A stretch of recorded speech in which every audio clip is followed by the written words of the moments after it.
지금 대한민국은 겉은 멀쩡한데 대한민국의 자유민주주의는 말기암에 걸려 있습니다. 대한민국이 어느덧 가짜들이 판치는 세상이 되어 버렸습니다. 부정선거는 팩트입니다. 여러분 안녕하십니까? 황교안입니다. 대한민국은 자유민주주의 공화국입니다. 누구도 이를 흔들 수 없습니다. 국민 여러분, 요즘 밤잠을 잘 이루지 못하실 것입니다. 정치인의 한 사람으로서 참으로 죄송하다는 말씀을 드립니다. 정치인 여러분, 요즘 많이 힘드실 겁니다. 그러나 자업자득입니다. 그리고 선관위의 부정선거 주동자 여러분, 그동안 남 모르게 자행해왔던 선거 조작이 대통령의 특단 조치로 인해서 서버 포렌식으로 모든 것이 다 들통날까봐 전전긍긍하고 있을 것입니다. 지금 국민이 선출한 윤석열 대통령은 국회의 탄핵 의결로 직무정지 상태에 있습니다. 대신 한덕수 대통령 권한대행이 국정을 이끌어 가고 있습니다.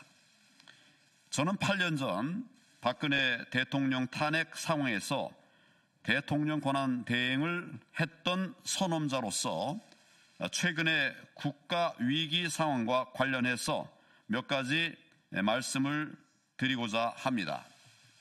첫째, 한덕수 대통령 권한대행은 지금 헌법재판관을 임명하면 안 됩니다. 그 이유는 현재 탄핵이 인용된 상태가 아니고 심리 중인 상태이기 때문입니다. 다 아시다시피 무죄 추정의 원칙이 있습니다. 그러므로 선출된 권력이 아닌 대통령 권한대행은 현상 유지 그리고 관리가 무엇보다도 중요합니다. 현 대통령의 핵심 가치를 흔드는 조치는 하면 안 됩니다. 따라서 헌법재판관뿐만 아니라 장관급의 임명은 하지 않아야 합니다. 저 역시 2017년 대통령 권한대행 시절 장관급은 임명하지 않았습니다. 인사의 경우 차관급까지만, 그것도 시급한 경우에만 임명했습니다. 헌법재판관 역시 대통령 탄핵이 인용되기 전까지는 임명하지 않았습니다.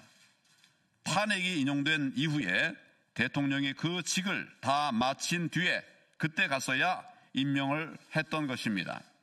좀 더 구체적으로 말씀드리자면 2017년 3월 10일 헌법재판소에서 박근혜 대통령의 탄핵이 인용됐습니다.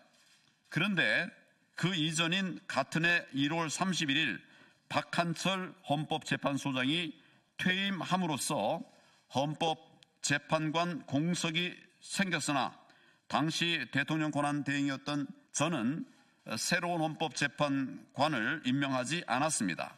왜냐하면 당시는 헌법재판소에서 대통령 탄핵을 심리 중인 상태였기 때문입니다. 이후에 3월 10일 헌법재판소에서 박근혜 대통령의 탄핵이 인용됐습니다. 그리고 나서 3월 29일 이선의 헌법재판관을 제가 임명했던 것입니다. 그러니 한덕수 대통령 권한대행께서는 탄핵이 인용되기 전까지는 헌법재판관을 임명하면 안 됩니다. 임명하지 마십시오. 다른 장관도 마찬가지입니다. 청문회를 거쳐야 하는 직급은 임명하지 않으셔야 합니다. 이는 국정의 정상적 운영을 위해서입니다. 저도 그랬듯이 한덕수 대통령 권한대행께서도 그렇게 하실 줄로 믿습니다. 둘째, 국민 여러분들께서 잘 인지하고 못하고 계신 우리나라의 심각한 상황, 즉 자유민주주의 체제를 파괴하는 암덩어리를 치료하지 못하고 있는 상황에 대해서 말씀을 드리도록 하겠습니다. 우리나라 자유민주주의는 말기암에 걸려 있는 상태입니다. 그 암덩어리가 너무 커서 비상계엄이 아니면 백약이 무효하다고 대통령이 판단할 정도입니다. 그렇다면 왜 말기암 상태인지 말씀을 드리도록 하겠습니다. 첫째, 선거를 통해 민의가 고스란히 반영되어야 하는데 전혀 그렇지 못하기 때문입니다.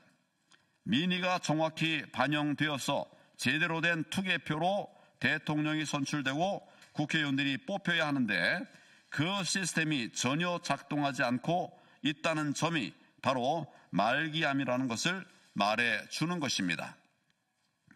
둘째, 소위 여러분이 말하는 극우 유튜버들이 부정선거 문제를 제기한다면 선관위는 그렇게 의심받는다는 사실 자체에 부끄러워하고 합당한 설명을 통해서 하나하나 의혹을 풀어줘야 합니다. 그러나 선관위는 오히려 의혹을 감추고 소송으로 윽박지르고 또 말도 안 되는 엉터리 답변을 내놓고 있다는 것입니다. 셋째, 사회에 이렇게 큰 암덩어리가 있으면 언론이 항암제 역할을 해서 정상세포는 살려두고 암세포를 골라서 죽여야 하는데 전혀 그렇지 못한 것입니다. 언론은 암덩어리가 너무 크니까 이거 치료 안 되니 이제 모른 채 하자 이렇게 했을지도 모르겠습니다. 혹은 정말 극우 유튜버들이 늘 떠드는 헛소리 이렇게 치부하는 그런 기사로 가름하고 말았습니다. 언론이 시비를 제대로 가려줘야 하지 않겠습니까? 정상세포는 지켜주고 암세포는 골라서 공격을 해야 하지 않겠습니까? 핵심과 치부를 파고드는 제대로 된 취재를 통해서 또한 언론사 사설 등을 통해서 암세포를 죽여줘야 하는데 그 기능이 전혀 작동되지 않고 있습니다. 다시 말해 암덩어리가 있는데 치료를 하지 못하고 있는 상태라는 말씀입니다. 저는 당대표 시절이었던 4.15 총선에서 부정선거 세력의 조작에 의해 선거에서 참패한 이래 지금까지 수년 동안 부정선거 규명과 방지에 목숨을 걸어왔습니다. 왜냐하면 자유민주주의를 파괴하는 이 암덩어리를 제거하지 않으면 대한민국의 미래는 없기 때문입니다. 이미도 치명적인 결과를 가져오고 있지 않습니까? 이는 좌파 우파를 따질 사안도 아닌 것입니다.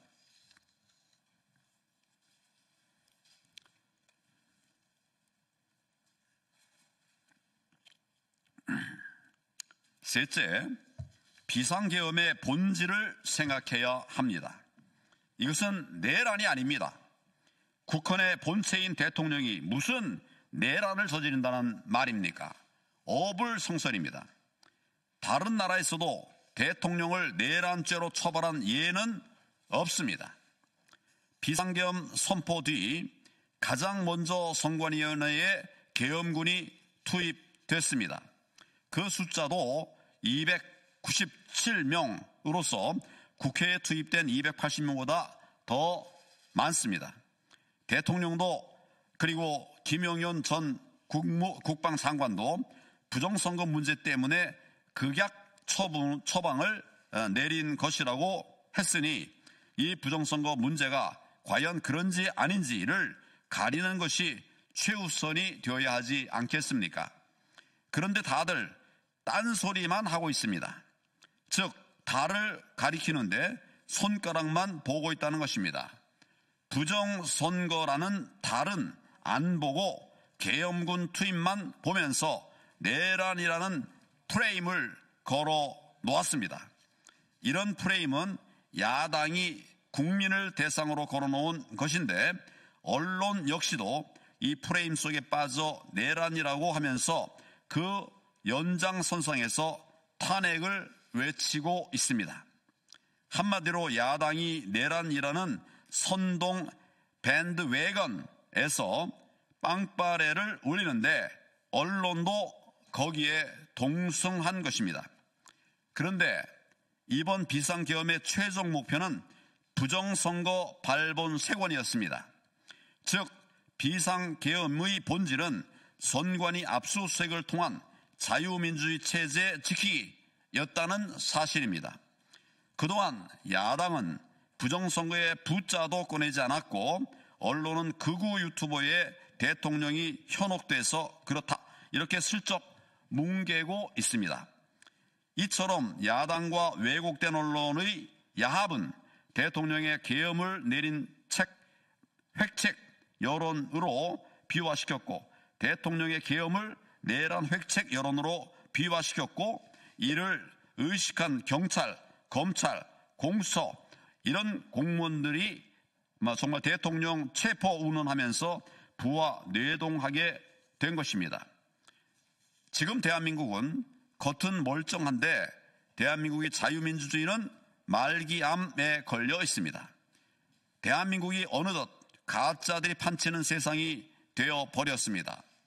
부정선거는 팩트입니다. 부정선거는 저질러졌고 범죄자는 처단해야 합니다. 차고도 넘치는 부정선거 사례 중에서 제가 몇 가지만 예를 들어 보겠습니다. 첫 번째 사례, 2021년에 여당 대통령 예비 후보로 나왔던 제가 당시 TV토론에서 몇 개의 판례를 보여드렸습니다. 4.15 총선 재검표 현장에서 제가 직접 가서 제 눈으로 똑똑히 보았던 빳빳한 신권 다발 뭉치, 빳빳한 신권 다발 뭉치 투표지를 보여드렸습니다.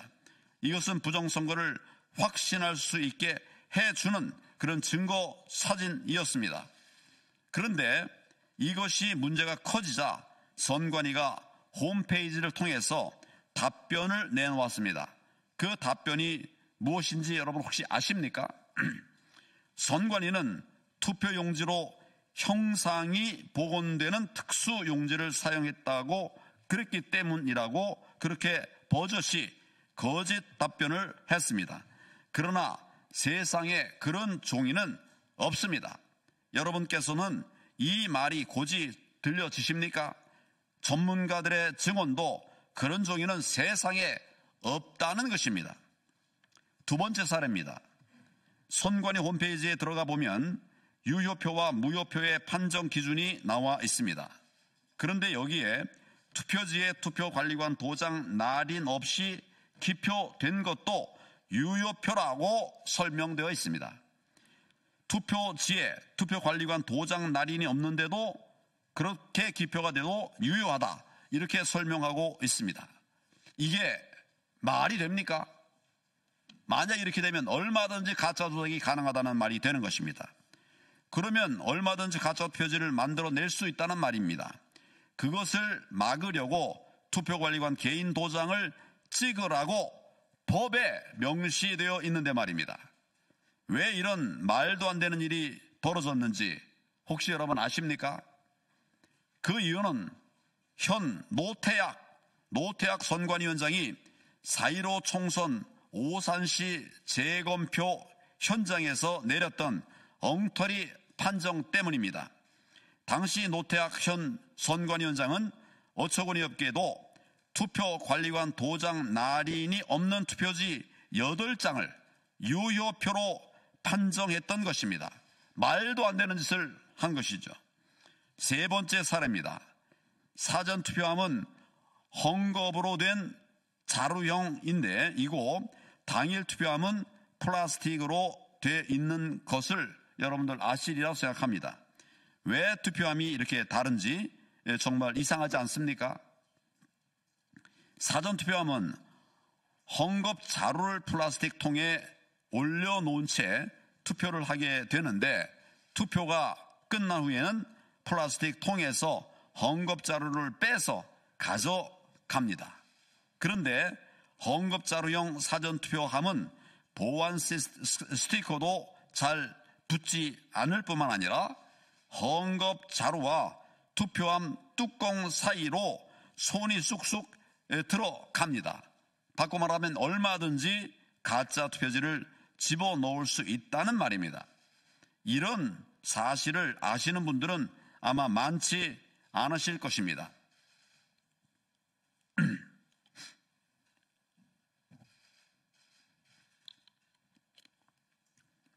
또 사전투표를 누가 했는지, 몇 명이 했는지 이런 것을 확인할 수 있는 자료는 그 어디에도 없습니다.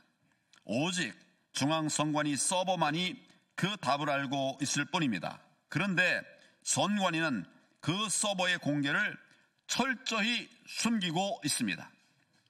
사전투표는 이처럼 근본적으로 치명적인 문제를 가지고 있는 것입니다.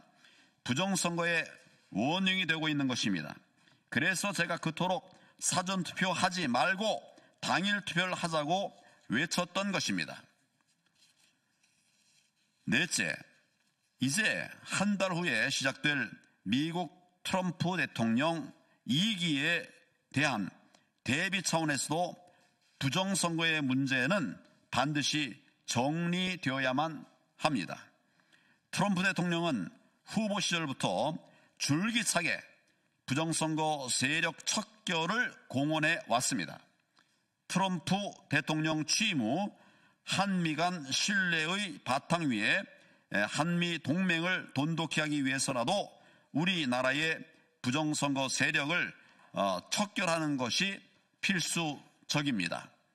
지금 미국을 비롯한 세계 각국 정치계에서는 최근 수년간 적지 않은 나라에서 발생한 부정선거의 배후 세력으로 중국을 지목하고 있습니다. 또한 한국산 전자개표기를 지목하고 있습니다. 그러므로 우리나라 역시 이제는 부정선거 문제를 국내 문제로만 볼 것이 아니라 국제적 판도를 바라보는 넓은 시야를 가지고 이 문제를 바라보면서 해결해야만 합니다. 우리나라의 부정선거 세력을 뿌리 뽑지 않고서는 탈취당한 국민의 주권을 국민에게 되돌려드리지 않고서는 결코 대한민국의 정의를 세울 수 없습니다. 자유민주주의를 지킬 수가 없다는 말씀입니다. 지금 우리나라는 그런 비상상태입니다. 다섯째, 이제 누가 국헌을 문란케 했는지를 따져봐야 합니다. 선거를 조작해서 이 나라의 진정한 권력자인 국민을 속이고 또 국민의 신성한 주권을 탈취한 부정선거 세력들, 가짜 국회의원들을 국회에 들여보내 가짜 거대 야당을 만들어서 정부 인사에 대한 막무가내식 탄핵을 일삼고 또 국정을 중단시키기 위해서 온갖 강짜를 부려온 부정선거 세력들, 그들이 국헌을 문란케 한 세력인지 또 아니면 부정선거 세력이 대한민국 자유민주주의 시스템을 붕괴시키는 것을 저지하기 위해서 또한 법원조차도 선관위를 일방적으로 편드는 행태를 보이기 때문에 선관위의 서버를 압수수색하기 위한 유일한 방법이 비상계엄이라고 판단하고 대통령의 헌법상 권리인 비상계엄을 선포했던 윤석열 대통령인지 누군지 여러분들은 이제 판단하셔야 합니다. 많은 국민들이 심지어 국민의힘 의원 중에서도 아직 오해하는 분들이 있습니다. 국회가 국민을 대표한다고, 또 국회의원은 국민에 의해 선출된 권력이라고. 그렇다면 얼마나 좋겠습니까? 그러나 그렇지 않습니다. 아닙니다. 부정선거로 국민의 주권을 찬탈한 세력들이 지금 국회를 장악하고 있습니다.